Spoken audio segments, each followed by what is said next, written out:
and in her situation, it's obvious, like it's the fact. She has all the proof and everything to show that the husband is cheating on this lady. And from the story I was explained, I heard she she once left. It became so serious that she left the house at one point just to have some rest. But she came back, and she really loves her husband. She doesn't want. She's not the type of lady who is just trying to, I want out, I want out. No, she's asking us on this platform that what can she do to save her marriage. It has gotten to the point now the husband does not sleep all days in the house, so he literally spends time out with the side chick for some nights. So he's sharing the time between the side chick and her family. So it's really serious. She's down and everything. And the second question we're going to deal with today is the second question we're going to deal with. This person wanted to know, what are some of the signs of unhealthy relationship? What are some of those things that if you see in your relationship, this one is not worth getting into marriage with? And if it's possible that somebody can change after marriage, there's a possibility of change after marriage. So quickly, I'm just going to give my own opinions and with the help of the Holy Ghost. And as I said, for those who be chipping in, we know there are a lot of social media platform like this that talks about women, that talks about relationship, but we cannot afford to do it the way others do it. It's going to be strictly on how God expects us to react in situations like that. And just to throw out there that the way of God is the most difficult thing to do. Like if you always seek godly advices, it's always hateful to the flesh. It really doesn't make sense to lay people. They don't see any reason why you even need to persevere or why you need to take that step. The way of the world is just act the way you feel. But when you start looking at the scripture and looking at what God demands of you, it demands more patience, more perseverance. And he's not the type that you just pray now, Father, change my husband, or Lord, do this thing, and the next day there is that change. So it's going to take time. So just for us to know that if you want to follow a godly way, you should be patient. So we're not probably going to hear those things that we hear on other normal, casual platforms.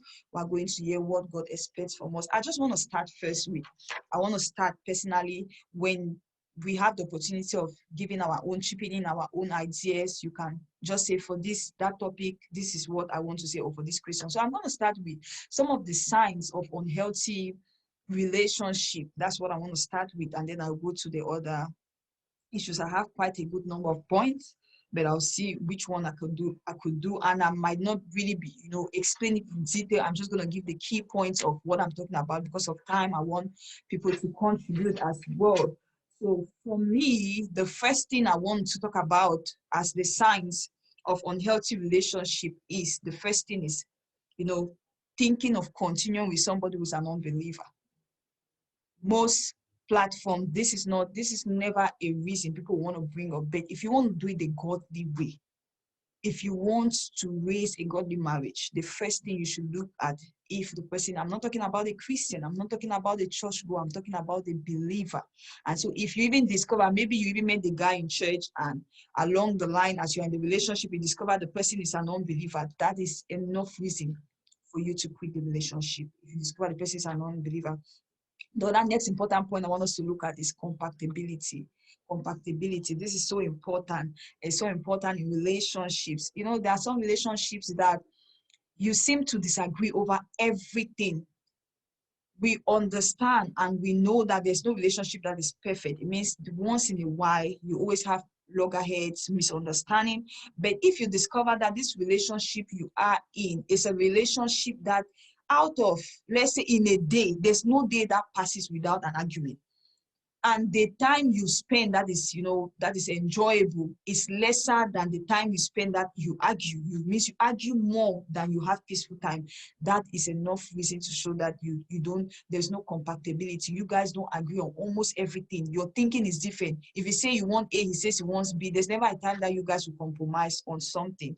That's an unhealthy sign in a relationship. Another point I want us to look at is hiding things. A situation where the fiancé in question, the guy in question.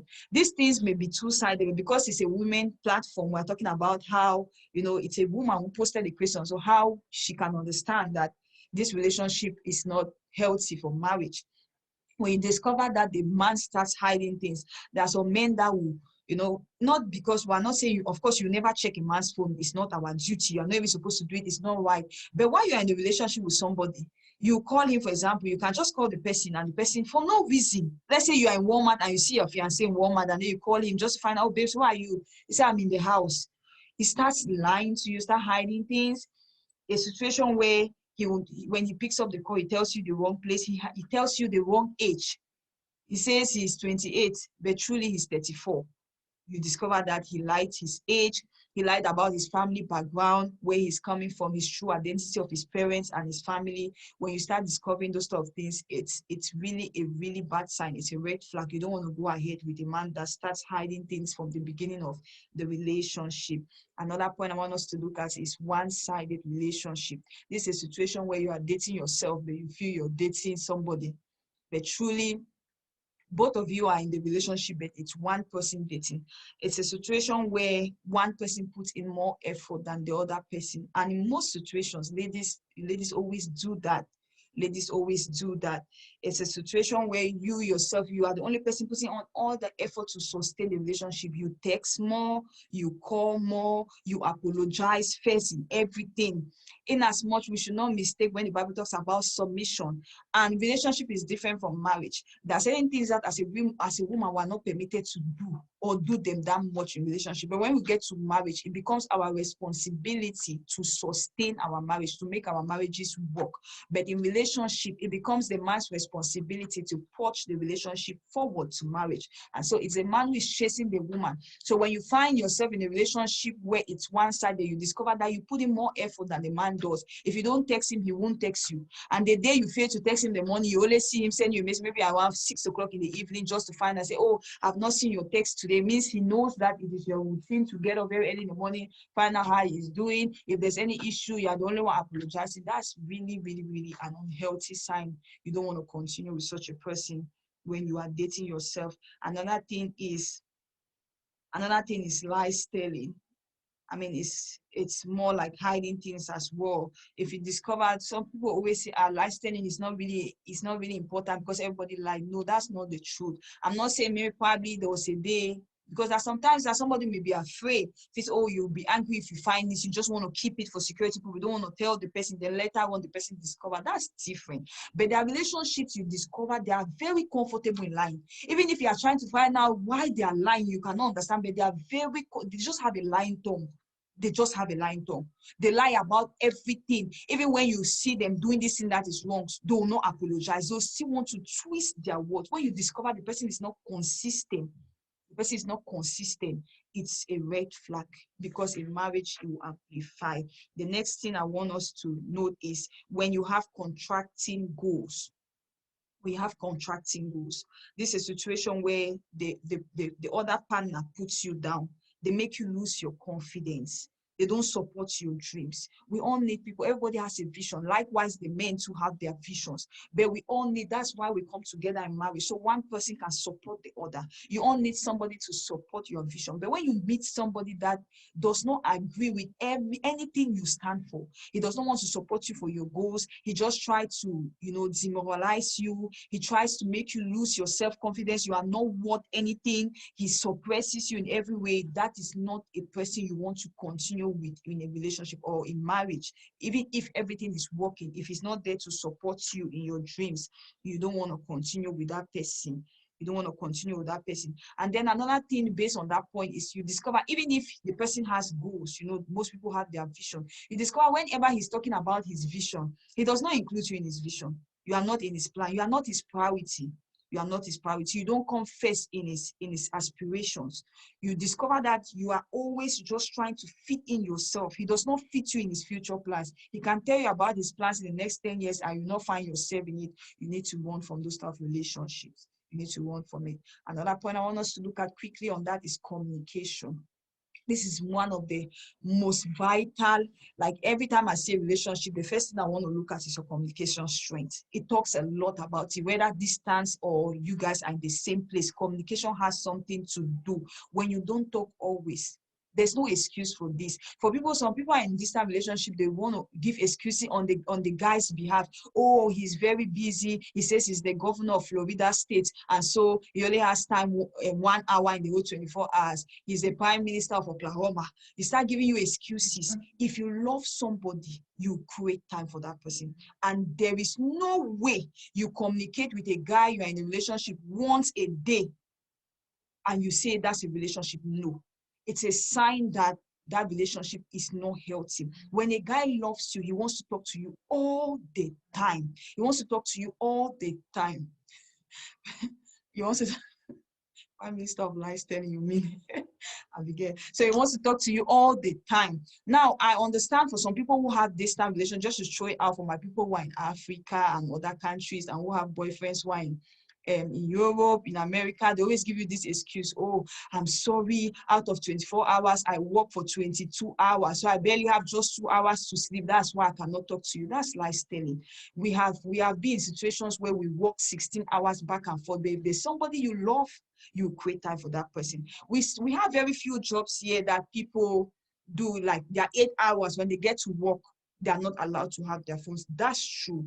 There are situations like that. But even within the 8 hours, you have maybe 30 minutes break or 1 hour break. And for somebody you love, once you are out for break, the first person you reach out to is your girlfriend, is your fiance in question. And then you tell the person your schedule. You say, babes, I know this is my schedule. You know, for 8 hours I work, I have just 1 hour break. So we can only talk between 12 and 1. And the rest of the next, is it 18 hours or how many hours? You have a schedule, but not the one that will tell you that I'm never chance out of 24 hours, I work 24 hours. And the only time, all the time, you're the one texting. He takes 4 hours to even respond to your text. That one is no good area. There's somebody he loves and he's spending time with that person. So time is essential. We sacrifice time. The next point I want us to look at, they refuse to do things that matter to you. Now, this point is a little bit complex because people would think I'm not talking about unrealistic things. I'm talking about a situation where they don't respect you. For example, you tell them something over and over. Now, I'm not talking about I want to make this point in such a way it will be understandable. For example, what can I say? What example can I give? Let me talk about, okay, let me use my husband as an example. My husband is somebody who is very, as you know, relationship is something you meet people with, some things that you don't think it should mean something, but my husband is very, he has a big deal about greeting. There's nothing that irritates him, like if somebody just call him in the morning, an African, for example, you just call him and you just start talking, hey, blah, blah, blah, blah, blah. You did not greet. Just say good morning, then continue. So it's a big deal for him if you don't greet. So let's say you meet this person and you know you are in a relationship with that person. You get up in the morning, he wants to text you, you just say, oh baby, blah, blah, blah. It just goes, I cannot say, baby, good morning, how was your night? Then you talk to your partner and say, oh, I think when we're not sleeping on the same bed. We don't sleep at least in the morning. Before you even ask, say anything, we go for it. Just say, babes, good morning. How was your night? You keep telling this guy over and over, but he does not respect you. And does not see it as a need to accommodate your request. And so he will never greet you for no reason. Or let's say you have a guy that whenever you guys go out, he will yell at you, shout at you in the public, and you are not comfortable with it. So you have tried to talk about where you don't like the idea that when you guys are outside, maybe Walmart, somewhere in the public, he talks to you anyhow. Please, even if he needs to disrespect you, it should be in private. But there's no time that you go out, this guy will not do that which you don't want. So you discover he constantly does not want to accommodate, to change. But I'm not talking about, let's say, unrealistic things, who you are asking him to change. Now I'm talking about simple things. You can tell him, I don't really like this thing, please try not to do it.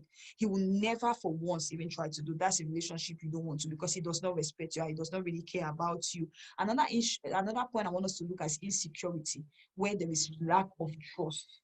Every relationship that there's no trust, no need even thinking of going into marriage with that person. No need. And a lot of women have reasons why they lost trust. Maybe because of too much lies telling, the person is no longer consistent with their words, maybe cheating, and so other points. But every time you discover there's no trust in that relationship, you don't have trust any longer for the person. You cannot confine anything in that person. You are not even sure of sending your fiancé to go give your sister something, because you don't know if he goes there, start telling your sister something contrary. So you are afraid of everything when it concerns that guy. Lack of trust. Another thing is if they are abusive. Some people think abusive is a very big word. Oh, why use the word abuse? Because when mostly we hear about abuse, we think it's only a situation where you have marks all over your body. There are various types of abuse. And most often, guys, you see the people you hear, they kill their wife, they beat their wives to death. They don't really do it in relationship. But it started with one slap or two slaps or three slaps. And then when they fully pay your bride price, now they understand they've owned you. That's when they start doing the greater level of abuse. So when you start discovering any sign of abuse, it might be physical abuse, it might be emotional abuse, it might be verbal abuse. Most guys do verbal abuse. They will talk you down. They'll abuse you from the day you were born. And then when you approach them, because there is always excuses. Be careful. So it's a sign. Forget about the excuse they give you. After they talk you down, they discover you are angry. They say, oh, baby, I'm sorry. Just that I was angry. That is why I reacted the way I reacted. That's why I talked to you the way I talked to you. Be careful of verbal abuse. Be careful of emotional abuse. Be careful of emotional abuse. Be careful of all the types of abuse. It's not a relationship you want to continue with. The next thing I want us to look at is when you lack peace. Another situation is when you lack peace. Peace is very important in a relationship, even for those who are not believers. They discover that sometimes they don't just have peace. They don't just have peace. When your inner mind, something in your mind is telling you that something is not right, but you cannot pinpoint what is it. You cannot really place your finger on what the issue is. For some situations, you will know, but you are just being stubborn. You just want to say, oh, things will change. But when you don't have peace, you just want to quit. It's better to be not in a relationship, not to have a relationship at all, than to continue with a marriage. You'll be unhappy. The next thing I want us to look at is when you lose valuable friends. There are some guys, when you come in contact with them, they start telling you, there are some friends that are not, you don't need continuing them. But I'm talking about people who impacted you, people of value, people who are important, and you know them. Some of them, even your family, don't want you to talk to this cousin. They don't want you to talk. They restrict you from all friends. It's only you and them. Those are selfish people. You don't want to continue with those type of people. When they make you lose valuable friends, you have to give up everybody just to stay with them. Another thing is fear of the future. Fear of the future. Every time, there's some relationships that every time you think about, even when the person has not proposed to you, every time you just think about getting married to that person, there's that fight that comes to your mind. There's that fight, that sudden fight where you have fear of the future. You don't want to continue. You want to put a stop or a pause to rethink or look at it again. Another thing I want us to look at, stinginess. For me, this is a very important point. Some people might look at it as if it's you are being materialistic, but no, that's not the truth. Stinginess is very important for me. In fact, for me, it comes like number 3 or number 2 to every relationship. For me, it might not be for you, but it's very important. I'm not talking about you going out there harassing somebody to give you money, but everywhere there is love, there's sacrifice. There is no love without giving. For somebody to tell you, oh, I'm coming out from a family where 18 of us, my mother this, my uncle this, my father this, and so I had a paycheck, $800. You cannot imagine that I sent $790. I've not even paid my house rent. Start giving you excuses. My sister, just run.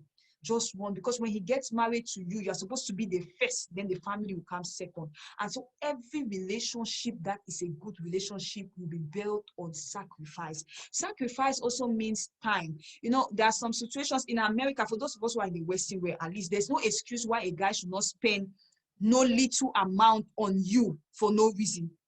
I'm not saying that he should pay your house rent, he should buy you a car, those sort of expensive things, but simple little things. Maybe just give you some money for manicure or pedicure. Maybe just give you something to do your hair. He sees that your hair is very old. Just give you something to do your hair. Some little things, your little well-being, just assist you. Not that you don't have it, but that's a sign to show that he loves you. But for some of us, when we're still back home, I understand that there are some people you might meet with vision that are broke, sincerely broke. You'll be able to understand if the person is stingy or the person does not have. Now, when somebody does not have, the person invests sacrifice of time. They invest their time. They're always there for you. Before you call, they are in front of your door. You say you need this. I remember I actually gave some of the points that really made me to get married to my husband. For example, there was a time, look at today, I had to come here because there was no light. Okay, there was a time I just got up and there was no water in my house. And since we are not used to not having water, I didn't have any storage. This guy, I just called, he called me that morning. I said, we don't have water. He said, okay. Oh, sorry. Before I knew, he ran to Walmart, bought buckets, this what we call in Africa pante, bought it, carried water from his house, brought it to my house. So it's not even money, it's sacrifice. You see how much the person can invest. Your issue is their issue. He was there. I was so passionate, like, wow. Oh, he treated me like a princess. Bought me water everywhere. My house was water. And before I could even use one of the buckets, the water was bad.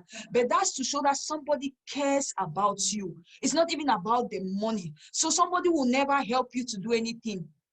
Forget. If not, that marriage, you will suffer all your life. And stop giving guys money. Stop giving men money. Stop paying the house rent. Stop giving them money for anything. If your birthday passes and he does not give you birthday, don't teach him how to do birthday by buying me a gift for $1,000. No, you will do all those things. You have an opportunity to do them in marriage and you have a lifetime to do it. If the guy will not spend money for you for any reason, please be careful. Don't start investing on a marriage that he's on, a relationship that he's not investing on you. So that's very important. Stinginess is very important. And then the next point I want us to look at is when you feel your relationship is better only when you compare to someone else. When you feel your relationship is better only when you compare to someone else. This is a situation where, there are some ladies who always say, thank God for my own relationship. Oh. I met this lady, her husband has 10 other girlfriends apart from her. Thank God my own have only 3. So you are comparing your relationship with someone who is worse than you. That's the only time you feel this relationship is better. You are in pain. You know something is not right, but you keep managing. You say, which one is better out there? Is there any guy that does not cheat? Truly, there are guys who do not cheat. For me, if there's any relationship that already has, I don't want to use, which word can I use? Cheating. And you start condoling yourself by looking at another one that, this guy, the guy has 3 girlfriends, your own. There's only one girlfriend apart from you, Say, I better than my own. I have just one. He has just only one. You see, you are putting your self-esteem is very low. Let me put it that way. So when you discover that your relationship, you can only compare it to something worse than your own, for you to think your own is better, you are in the wrong place. You should run, because you should compare with those who are enjoying a relationship or enjoying marriage. Those men who can live the life in the fear of God without girlfriend. That's what you should be looking about. Not those who have 6 girlfriends, say I have just 5 at least. One is better. No, that's a wrong sign in a relationship. And then the last point I just want us to look at is how he treats other people. How he treats other people is very important. There are times that you feel a guy is treating you right, but you discover, how does he treat people who are lower than him? How does he treat people who are lower than him? People, some people are blessed and then they're unprivileged. How he talks to other people, how he talks to his friend. One of the key things I looked before I got married was I was very keen about what people said about my husband. They will never know. Even sometimes I was with him, some people will call him and were thanking him for 5 years ago. Oh, you are such a wonderful person. I was like, if people can testify like this about him, truly he was good. So I was not just looking at the way he was treating me, because he can treat me good just to get me, but I was looking at the way he was treating others. And even sometimes the way he treats his family, the way he treats his mom, the way he treats people who are not, he does not have anything to benefit from those people. If he can treat those people right, most often you'll be able to treat you right. So those are some of the points I got for that. I know there's some other points that people would contribute to it. And then the next question the person asked was if it's possible for somebody to change after marriage. That's a big no. Big no. There's just graduation after marriage. You only increase in classes, you don't decrease. If you have 5 slaps during courtship, you have 35, and this one will send you to the hospital. It will not just block your ears, it will send you to the hospital. So nobody, if we see the signs and we are not comfortable with, marriage will amplify it, marriage will not reduce it. Even some of the good things, there are some guys who don't want to invest everything on a woman. If it's that of guy that will take care of you just to make sure if you're eating, give you money for feeding and all the rest, when you get married to you, will be a good husband. He really takes care of you. But if he does not do that in relationship, marriage will just amplify. So the question of that bill was marriage amplifies. Nobody changed in marriage. They just show you their real color.